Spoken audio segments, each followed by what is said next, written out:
I knew from a very young age that I am not only going to be a soldier, but I wanted to be a paratrooper. My dad was a paratrooper. I'm named after a paratrooper who was killed in the 1973 Yom Kippur War. So it was really like not if, but when. One of my first operations ever was entering a Palestinian home. You take over a house and use the house as a military point.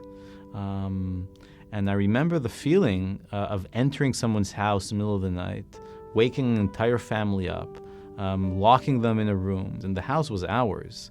And I tried to find justifications for it. I tried to convince myself that this was okay. I couldn't convince myself anymore.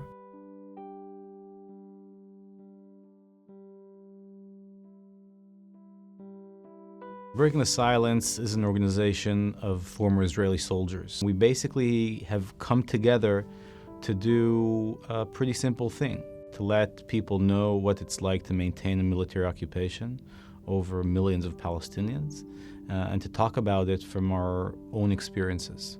When I joined the military in November 2004, I came in with a lot of enthusiasm. I thought I could be this good guy in a shitty situation. But when I started my actual service and I started the real duty, which was maintaining the occupation, I not only realized that this was happening and that I was part of it, but I felt that I have a responsibility to let my society know about this.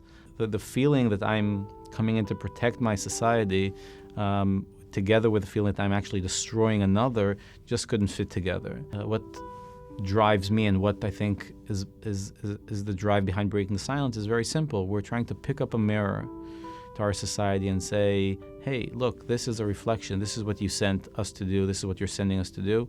I think specifically the voice of soldiers is important for sure for what we're trying to achieve, is to create this awareness and debate. What we're doing now is still serving our country because we were sent there and we know what it's like. So it's much more difficult to dismiss. There's an opening here.